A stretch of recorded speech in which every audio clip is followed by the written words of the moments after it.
दोस्तों, आप में से कितने लोग रिस्क एडजस्टेड रिटर्न्स और वॉलेटिलिटी पैरामीटर्स को देखकर अपना म्यूचुअल फंड पोर्टफोलियो बनाते हैं? ऐसा करने से मार्केट के वॉलेटिलिटी यानी उतार चढ़ाव में हमारा पोर्टफोलियो का बहुत ज्यादा लॉस नहीं दिखता है। आज इस वीडियो में बात करूंगा एक ऐसे कैटेगरी के म्यूचुअल फंड की जो गिरते हुए मार्केट में भी आपके म्यूचुअल फंड पोर्टफोलियो में ज्यादा लॉस नहीं होने देगा और आपको बेहतरीन रिटर्न्स भी देगा, क्योंकि इसमें इक्विटी और डेट दोनों का बहुत ही बढ़िया बैलेंस होता है। ये होते हैं बैलेंस एडवांटेज फंड्स। अब चूंकि ये बहुत ही अनकॉमन कैटेगरी के फंड्स हैं, तो बहुत से लोगों को इसके बारे में ज्यादा नॉलेज नहीं होती है। दोस्तों, मेरी ये कोशिश है कि इस चैनल के माध्यम से इन्वेस्टिंग के जो भी कॉम्प्लेक्स फॉर्म्स हैं उनको मैं आपको सरल से सरल सिंपलेस्ट फॉर्म में आपको समझा पाऊं। अगर आपका वैल्यू एडिशन हो रहा है तो इस चैनल को सब्सक्राइब और शेयर जरूर करिए। Let's get started. मार्केट में जब भारी गिरावट होगी तो आपका सालों साल का इन्वेस्टेड इक्विटी म्यूचुअल फंड का पोर्टफोलियो में जबरदस्त लॉस दिखेगा। इस लॉस को देख के आपको एंग्जाइटी होगी, घबराहट होगी, बेचैनी होगी। ज्यादातर लोग इस लॉस को झेल नहीं पाते हैं और इस लॉस को बुक कर लेते हैं, क्योंकि उनको लगता है कि इतना लॉस हो गया,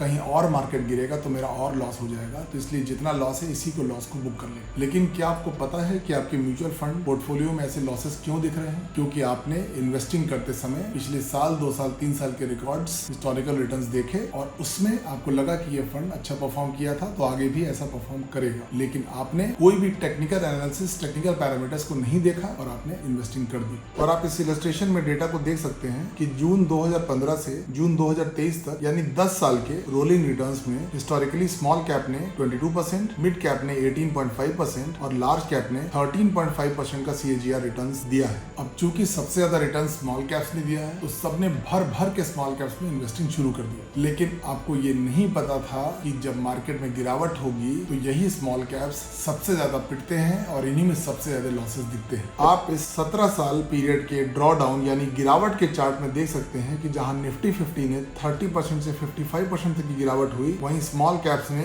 40% से 82% तक की गिरावट देखी। यानी अगर आपका स्मॉल कैप का 1 करोड़ का पोर्टफोलियो था तो इस 82% गिरावट में वो 1 करोड़ मात्र 18 लाख रुपए रह गए। इसलिए बैलेंस एडवांटेज फंड्स के थ्रू हम एक बैलेंस्ड और सेफ पोर्टफोलियो बना सकते हैं without sleepless nights. What is balance advantage funds? Balance advantage funds या बैफ को डायनेमिक एसेट एलोकेशन फंड्स भी बोलते हैं, क्योंकि ये फंड्स डायनेमिकली इक्विटी और डेट में अपना एक्सपोजर को चेंज करते रहते हैं। फॉर एग्जाम्पल, ये फंड्स 30% इक्विटी से 80% इक्विटी में जा सकते हैं मार्केट कंडीशंस के हिसाब से। इस फंड का यूनिक फीचर ये है कि इक्विटी के एक्सपोजर से ये कैपिटल को अप्रिशिएट भी करता है और डेट में डाइवर्सिफिकेशन से रिस्क को भी मैनेज करता है। आइए इस कैटेगरी के सबसे बड़े fund HDFC balance advantage fund का एग्जाम्पल से समझते हैं। इस फंड का AUM यानी फंड साइज है 95,394 करोड़ रुपीस और ये 1 फरवरी 1994 को लॉन्च हुआ था। अब इस फंड के इन्वेस्टिंग स्ट्रेटेजी के टेक्निकल पैरामीटर्स को समझते हैं। Price to book ratio of Sensex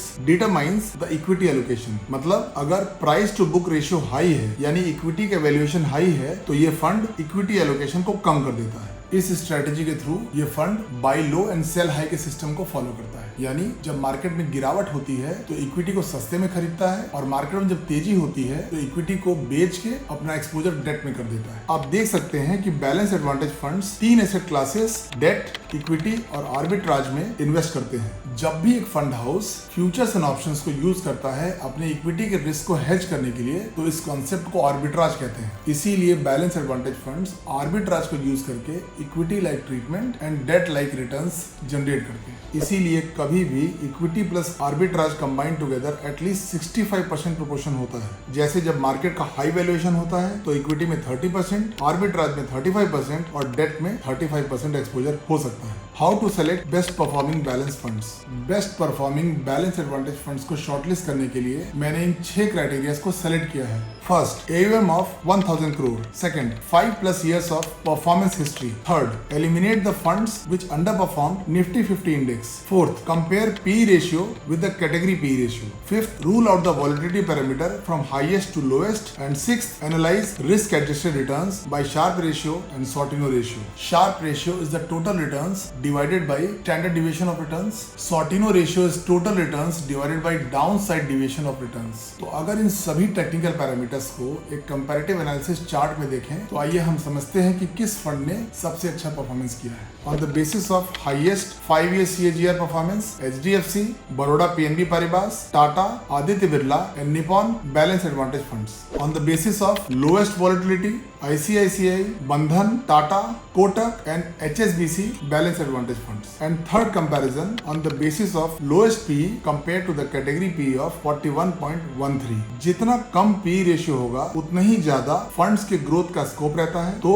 सिर्फ 3 फंड्स का PE रेशियो अपने कैटेगरी PE से कम निकला। ये हैं HDFC, Tata and Aditya Birla sun life balance advantage funds. तो अगर आप निफ्टी 50 इंडेक्स फंड में इन्वेस्ट कर रहे हैं तो बैलेंस एडवांटेज फंड एक अच्छा ऑल्टरनेटिव उभर के आया है निफ्टी 50 इंडेक्स फंड के मुकाबले, और इस फंड ने निफ्टी 50 इंडेक्स फंड के मुकाबले अच्छा बेहतर डाउन साइड प्रोटेक्शन भी दिया है। How do the top funds invest? अगर आप top performing balance advantage funds को कंपेयर करें तो आप नोटिस करेंगे कि इनके इन्वेस्टिंग पैटर्न्स 2 तरह के होते हैं। First is counter cyclical and second is pro cyclical. अब आइए इन दोनों इन्वेस्टिंग पैटर्न्स को समझते हैं। काउंटर साइक्लिकल स्ट्रेटेजी के पैटर्न में फंड हाउस जब वैल्यूएशंस हाई होते हैं तो इक्विटी एलोकेशन या डायरेक्ट इक्विटी के एक्सपोजर को कम कर देती है और डेट एंड आर्बिट्राज के एक्सपोजर को बढ़ा देती है। काउंटर साइक्लिकल इन्वेस्टिंग पैटर्न के एग्जांपल्स हैं ICICI, Baroda PNB पारिबास and Tata balance advantage fund. Second, pro cyclical strategy. जैसा कि नाम से क्लियर है, प्रो साइक्लिकल पैटर्न में फंड हाउस मार्केट के साइकिल के हिसाब से मूव करता है। मतलब जब मार्केट में तेजी होगी तब ये इक्विटी में अपना एक्सपोजर बढ़ा देते हैं और जब मार्केट में मंदी होगी तो इक्विटी से निकलकर अपना एक्सपोजर डेट में डाल देते हैं। प्रो साइक्लिकल इन्वेस्टिंग पैटर्न का सिर्फ एक फंड है, that is Edelweiss balance advantage fund. Performance of balance advantage fund in up trend and down trend.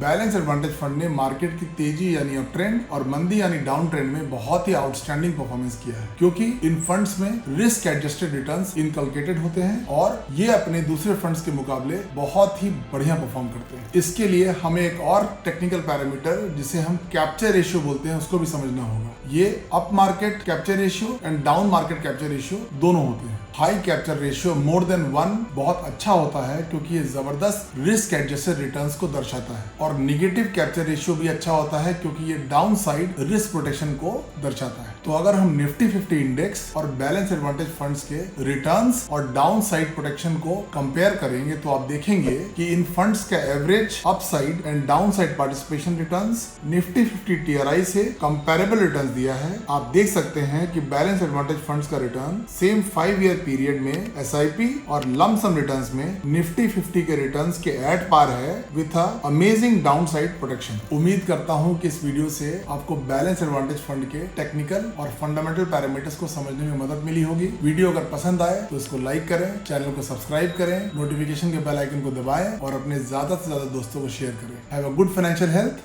नमस्कार।